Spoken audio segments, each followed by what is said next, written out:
इमरान खान। पाकिस्तान में पेट्रोलियम मसनूआत की कीमतों में हर रोज़ इजाफा हो रहा है। पहले ये इजाफा 15 दिन के बाद होता था, उससे पहले एक और फार्मूला हुआ करता था, लेकिन अब रोज़ाना की बुनियाद के ऊपर पेट्रोलियम मसनूआत की कीमतें तब्दील की जाती हैं और ज़्यादातर कीमतें बढ़ रही हैं। एक आध दफ़ा 35 पैसे कम किया गया, लेकिन जो बढ़ाया गया वो आपके सामने है। इस वक्त जो पिछले 4 दिनों के अंदर पेट्रोलियम मसनूआत की कीमतें बढ़ी हैं, यानी 17 जुलाई को जुमे वाले दिन, फिर पीर वाले दिन, फिर मंगल वाले दिन, फिर बुध वाले दिन, तो ये जो लगातार कीमतें बढ़ते बढ़ते पहुंच गई हैं 4 एक दिनों के अंदर, मजमूई तौर पे पेट्रोल की कीमत 16.5 रुपये बढ़ा दी गई है और डीजल की कीमत लगभग 52 रुपये बढ़ा दी गई है। यानी आप अंदाज़ा करें, कभी 5 रुपये पेट्रोल बढ़ाते हैं, फिर 35 पैसे सस्ता करते हैं, फिर 4 रुपये 93 पैसे बढ़ाते हैं, लगभग 5 रुपये ही, और फिर 6.5 रुपये बढ़ा देते हैं। इसी तरह डीजल जो है वो एक मरतबा 31 रुपये महंगा किया, फिर 6.25 रुपये महंगा किया, फिर 7.25 रुपये महंगा किया, और फिर 8.25 रुपये महंगा कर दिया। तो इस तरह इतनी तेज़ी से कीमतें बढ़ रही हैं।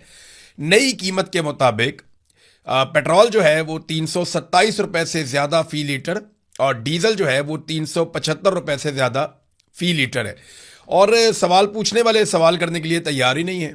यानी कुछ सवालात बनते हैं जो पूछे जाने चाहिए इनसे, और बार बार पूछे जाने चाहिए, और ये वज़ीर आज़म से और फील्ड मार्शल दोनों से पूछे जाने चाहिए। शहबाज राणा साहब ने भी ये सवालात उठाए हैं, बाकी इकोनॉमिस्ट भी इन्हीं सवालात के बारे में बात कर रहे हैं कि फ़ी लीटर पेट्रोल के ऊपर आप 102 रुपये का टैक्स क्यों ले रहे हैं। फिर ये भी पूछ रहे हैं कि 80 रुपये आप लेवी के ले रहे हैं 1 लीटर के ऊपर। ये अगर आपने लेना है तो जीएसटी के बराबर आप क्यों नहीं ले रहे, जो कि 18% बनता है। तो आप 80 रुपये क्यों ले रहे हैं, तो बहुत बड़ी अमाउंट है।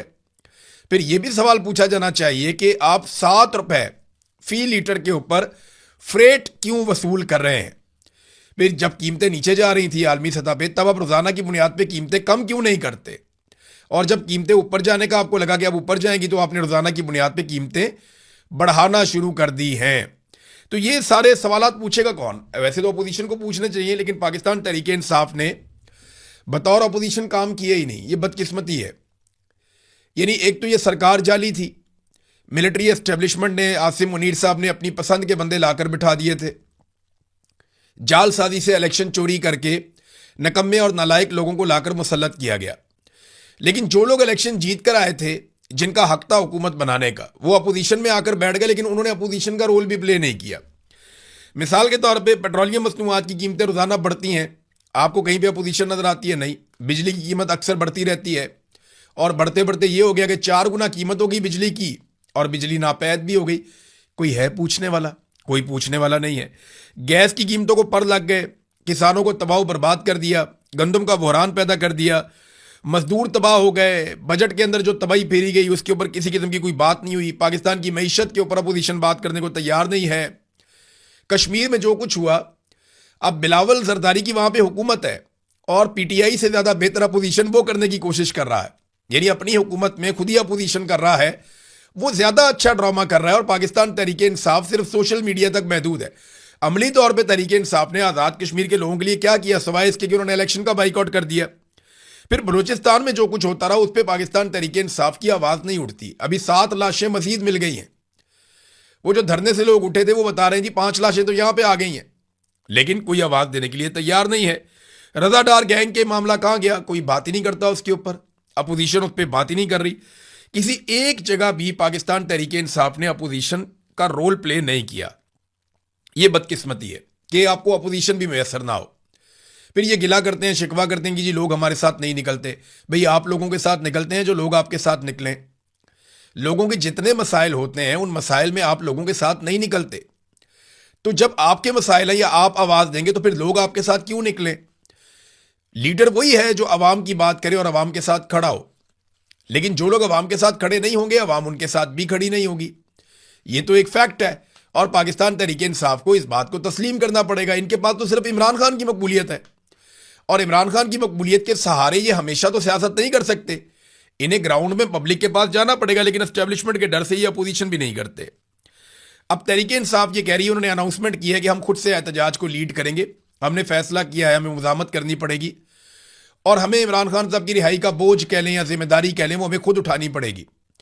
हम अचकजई से या अल्लामा राजा नासिर अब्बास से बात जरूर करेंगे, लेकिन हमें खुद एहतजाज करना पड़ेगा। ये पाकिस्तान तहरीक इंसाफ कह रही है, लेकिन एहतजाज किस नौइयत का? 5 अगस्त को ये एक जलसा करने जा रहे हैं एक स्टेडियम के अंदर, बस।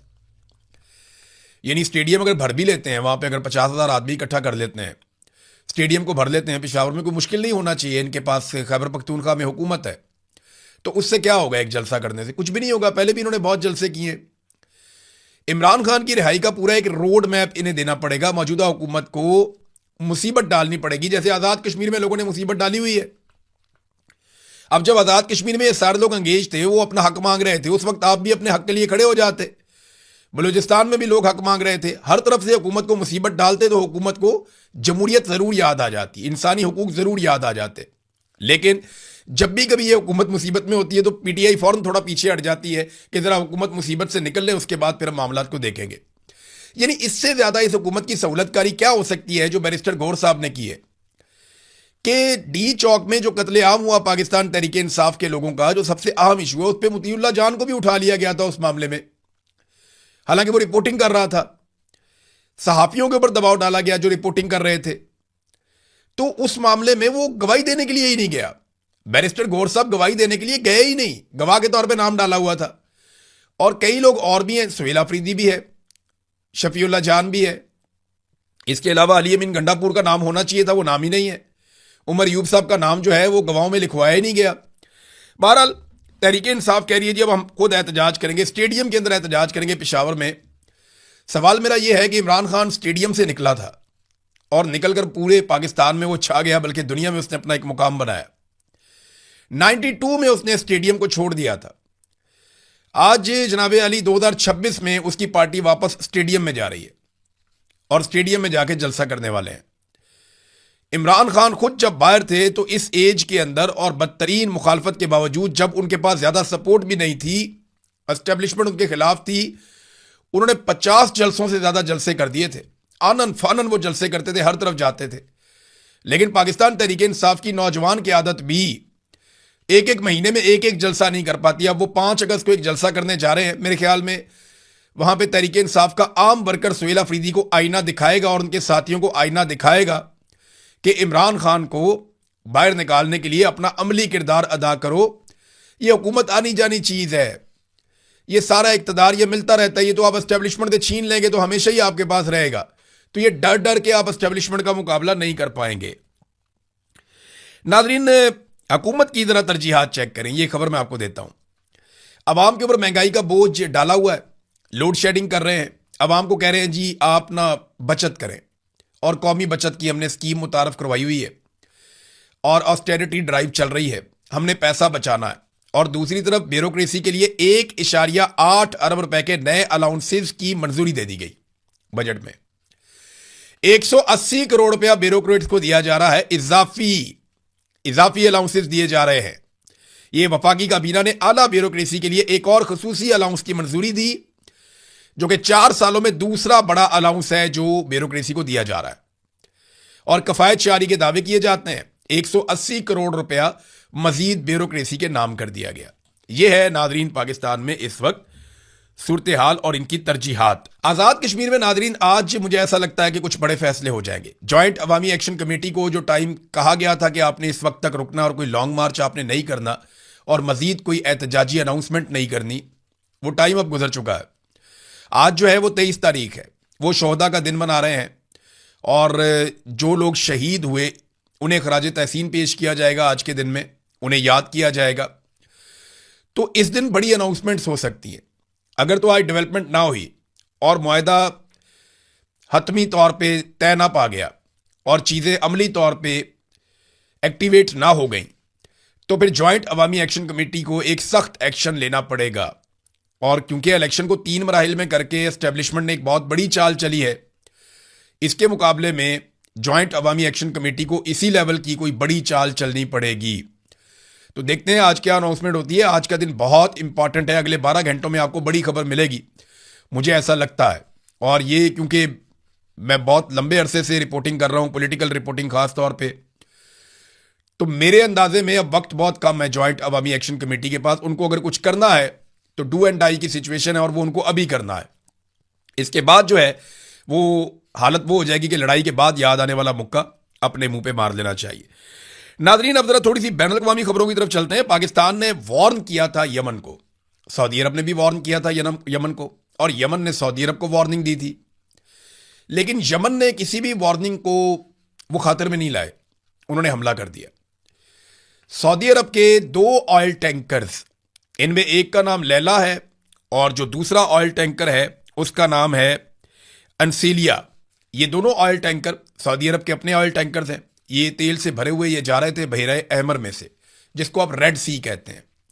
देखिए यहां पे ना जो समंदर है उसमें 2 ऐसे एरियाज हैं जो बड़े हसास हैं। एक आबना हुर्मुज़ है जो ईरान और ओमान के बीच में है, और एक जो है वो यमन के बिल्कुल कॉर्नर से, जिसको बाब मंदब कहते हैं। तो बाबल मंदब जो है ये आबना हुर्मुज़ से भी ज्यादा एक बारीक एरिया है। आपकी यूरोप को जितनी सप्लाई जाती है, चाहे वो चाइना से जा रही है, चाहे वो मिडिल ईस्ट से जा रही है, चाहे पाकिस्तान इंडिया से जा रही है, चाहे वो कई अफ्रीकी ममालिक से जा रही है, ये जितनी सप्लाई जाती है यूरोप को, वो ज्यादातर ये पानी का रूट इस्तेमाल करते हैं जिसको बहरा अहमर कहते हैं, या आप अंग्रेजी में उसको रेड सी कहते हैं। यहां से ऊपर मिस्र के अंदर एक स्वेज कैनाल है जिसको इस्तेमाल करते हुए बहरी जहाज मेडिटरेनियन सी के अंदर दाखिल हो जाते हैं, बहरा मुर्दार में, और वहां से वो फिर सप्लाई करते हैं पूरे यूरोप को, बरतानिया को, बाकी ममालिक को। तो अब मामला यह है कि जो रेड सी है, जो बहुत इंपॉर्टेंट एरिया है, वहां पे बाबुल मंदब के करीब अटैक किया है 2 ऑयल टैंकर के ऊपर, और दोनों में आग लगी हुई है। इस वक्त जब मैं ये वीडियो रिकॉर्ड कर रहा हूं तो अब तक की इतला के मुताबिक दोनों ऑयल टैंकर्स के अंदर आग लगी हुई है, और दोनों का ताल्लुक सऊदी अरब के साथ था। ऐसे में एक वार्निंग भी जारी की गई है, और ये यूरोपीय यूनियन की जानिब से वार्निंग जारी की गई है, बहरा अहमर से दूर रहें। यूरोपीय यूनियन की सऊदी अरब, इसराइल और अमरीकी जहाज़ों को ख़ास तौर पे उन्होंने हदायत दी है। और उन्होंने एक और बात की कि सिर्फ सऊदी अरब के जहाज़ों को ख़तरा नहीं है, बल्कि जो बाकी शिपिंग कंपनीज हैं वो भी अपने आप को बचाएं, क्योंकि यमन ये समझता है कि जो भी जहाज़ सऊदी अरब के बंदरगाहों के ऊपर जाएंगे या वहाँ से गुजरेंगे, वो सऊदी अरब को फ़ायदा दे रहे हैं, तो वो सऊदी अरब के ऊपर अटैक करेंगे। सऊदी अरब ने इसके ऊपर वार्निंग जारी की है। इससे पहले सऊदी अरब ने बड़ा तगड़ा जवाब कई मरतबा यमन के जो हौसी हैं उनको दिया है, और इस मरतबा पाकिस्तान भी उनके साथ है। पाकिस्तान ने बाकायदा वार्निंग भी जारी की थी। जब हौसियों ने ये धमकी दी उसके बाद पाकिस्तान ने वार्निंग जारी की, लेकिन उनके पास हथियार इस नौयत के कहां से आए, ये है वो बड़ा सबसे सवाल। यानी वो बैलिस्टिक क्रूज मिसाइल इस्तेमाल कर रहे हैं और ड्रोन्स भी इस्तेमाल कर रहे हैं। यानी जिस किस्म के हथियार ईरान के पास हैं, बिल्कुल वैसे मिलते जुलते हथियार जो हैं, या उतनी काबिलियत वाले तो नहीं है, लेकिन फिर भी काफ़ी हथियार जो हैं वो यमन वालों के पास भी हैं, और वो आसपास के मुल्कों को मुसीबत डाल सकते हैं। ख़ास तौर पे बाबुल मंदब को बंद करने की सलाहियत तो उनमें है, क्योंकि देखिए ज़मीन उनके पास है ना, कब्ज़ा उनके पास है। तो यहाँ से बाब मंदब को अगर वो बंद करते हैं या बाबुल मंदब के ऊपर वो अटैक करते हैं गुजरने वाले जहाज़ों को, तो एक प्रॉब्लम क्रिएट हो जाएगी। और इसी बात पे यूरोपीय यूनियन ने खबरदार भी किया है। नादरीन, इसमें एक चीज़ का और आप इजाफा कर लें कि इस वक्त 2 हफ्ते हो गए हैं ईरान और अमेरिका के बीच में जंगी झड़पें जारी हैं। एक दूसरे के ऊपर फिदाई हमले कर रहे हैं। ईरान ड्रोन्स को इस्तेमाल करता है, बैलिस्टिक मिसाइलों को इस्तेमाल करता है, जबकि अमेरिका फिदाई हमले करता है। अमेरिका ने ईरान के बहुत सारे एरियाज में बड़े खौफनाक अटैक किए और बार बार फिदाई हमले कर रहा है। एक एक दिन में दर्जनों धमाके ईरान के अंदर होते हैं और बहुत सारी शहादतें भी हुई हैं। दूसरी तरफ ईरान ने अब तक, जो अमेरिका ने कंफर्म किया, 4 अमरीकी फौजी मार दिए, जिसमें एक खातून फौजी भी है। और वो बड़े पैमाने पर अमरीकी जो फौजी अड्डे हैं अरब ममालिक में, वो उनको निशाना बना रहा है। काली बाफ ने एक स्टेटमेंट दिया, उसने कहा जी अगर यहां से आबना हुर्मुज़ से हम अपना तेल नहीं बेच सकते ना, तो फिर कोई भी नहीं बेच सकता। यानी अगर तेल हम नहीं बेचेंगे तो फिर हम किसी को भी नहीं बेचने देंगे। ये नहीं हो सकता कि ईरान का तेल ना बिके तो इराक से अमेरिकन कंपनियां तेल निकालें, या कुवैत से निकालें, या सऊदी अरब, कतर, बहरीन और यूएई, इनका तेल यहां से निकल कर जाए और दुनिया को बिक जाए। तो ऐसा नहीं होगा। तेल बिकेगा तो सबका बिकेगा, हमारा नहीं बिकेगा तो किसी का भी नहीं बिकेगा। ये जनाब एक वार्निंग जारी की है कालीबाफ ने, और वो ऐसा लगता है कि इसी चीज के ऊपर कारबंद है, वो इसके ऊपर डट कर खड़े हैं। नादरीन, मैंने ना कुछ मनाजिर देखे अमेरिका में। अमरीकी जो वजीर जंग है या वजीर दिफा आप कह लें, पीट हेग्सेट, वो सहाफ़ियों के और पार्लियामेंटेरियंस के, जो उनके सियासतदान हैं, उनके सवालों के जवाब दे रहा था। मैंने बार बार देखा कि उससे बड़े सख्त सवाल किए जाते हैं। उससे यह भी पूछा जाता है कि कितने लोग हमारे मारे गए, हमारा कितना नुकसान हुआ। यह भी पूछा जाता है कि तुमने जाके जब अटैक किया तो सिविलियंस का नुकसान क्यों किया। यह भी पूछा जाता है कि क्या हमारी फौज जो है वो जंगी जराइम में मुलव्विस है। फिर यह भी पूछा जाता है कि जनाब हमारे कितने हथियार रह गए हैं और कितने हथियार इस्तेमाल हो गए हैं। यह भी पूछा जाता है कि जनाब आप कितना खर्चा कर रहे हैं अमरीकियों का इस जंग के ऊपर। और मैं हैरान होता हूं कि वो वहां पे जवाब देने पर मजबूर होता है। अमरीकी वजीर जंग इन बातों का जवाब देता है। वहां कोई नहीं कहता कि यह सवाल करने वाला गद्दार है, वहां कोई नहीं कहता कि सवाल करने वाला बागी है, वहां कोई नहीं कहता कि दुश्मन का एजेंट है, दुश्मन के साथ मिला हुआ है। अमेरिका में यह ट्रेंड नहीं है। हाँ, डोनाल्ड ट्रंप इक्का दुक्का बार ऐसी बात कर देते हैं, लेकिन ओवरऑल अमेरिकन सिस्टम हमें यह बता रहा है कि आप कोई भी सवाल कर सकते हैं। इंडिया में देखें नौजवान निकले, कितनी बड़ी तादाद में निकले। इंडियन फौज के पास, उनकी पुलिस के पास भी राइफलें हैं, गन्स हैं, पिस्टल्स हैं, और उनके पास भी बड़े अच्छे हथियार हैं। वो इस्तेमाल भी करते हैं जंग में, लड़ाई में। लेकिन आप देखें उन्होंने किसी नौजवान को गोली नहीं मारी। इंडिया के पास भी रॉ नाम की एक इंटेलिजेंस एजेंसी है, उन्होंने जबरी तौर पे लापता नहीं किया अपने नौजवानों को।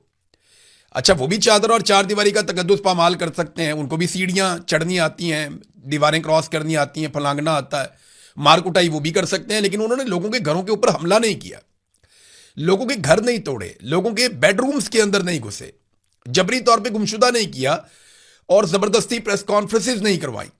कितना फर्क है। और हमारे टाउट्स जो हैं वो ये कह रहे हैं कि जनाब इंडिया कितना जुल्म कर रहा है नौजवानों पे। ओ भाई, जो पाकिस्तान ने जुल्म कर दिया, पाकिस्तान की रियासत के अंदर जो जुल्म हो गया नौजवानों के ऊपर, उसका तो अशरे अशीर भी इंडिया में नहीं हुआ। ये जो अभी खेल खेला जा रहा है, या जो अभी सारा एपिसोड इंडिया में हो रहा है, इसको आप जुल्म कहते हैं। तो फिर जो पाकिस्तान में हुआ उसको आप क्या कहेंगे। देखिए, मैं कोई इंडिया की हमायत नहीं कर रहा, मुझे बड़ी खुशी है नौजवान खड़े हुए हैं, और मैं चाहता हूं पाकिस्तान में भी ऐसे ही खड़े हों। जब ये श्रीलंका में खड़े हुए थे, हमें तब भी अच्छा लगा था कि ये जो पॉलिटिकल पार्टीज आकर मुसल्लत हो गई है और उन्होंने अपनी एस्टेब्लिशमेंट कायम कर ली है, इनसे जान छुड़वानी चाहिए। खित्ते के नौजवानों का हक है आगे बढ़ने का। मैं सपोर्ट करता हूं जो काकरोच जनता पार्टी के नौजवान कर रहे हैं उसको, बिल्कुल। लेकिन इंडियन गवर्नमेंट ने उनके साथ वो नहीं किया जो पाकिस्तानी गवर्नमेंट ने पाकिस्तान के लोगों के साथ किया। मारंग बलोच, ईमान मजारी, आपके सामने दो मिसालें हैं। बहुत सारे ऐसे लोग हैं जिन्हें जबरी तौर पे लापता किया गया। अहमद फरहाद किधर है, अब कौन जानता है। सहाफियों को बकायदा इंटेलिजेंस एजेंसियों के बंदे आकर जेलों के अंदर धमकाते रहे कि खबरदार आज के बाद अगर तुमने नाम भी लिया तो, या खबरदार आज के बाद तुम हमारी मर्जी या मंशा के बगैर कोई खबर देने की कोशिश भी करो तो। ये हालात हैं नाज़रीन पाकिस्तान में, तो इसलिए तनकीद तो बनती है। अब तक के लिए इतनी, अपना ख्याल रखिएगा, अपने चैनल का भी। अल्लाह हाफ़िज़।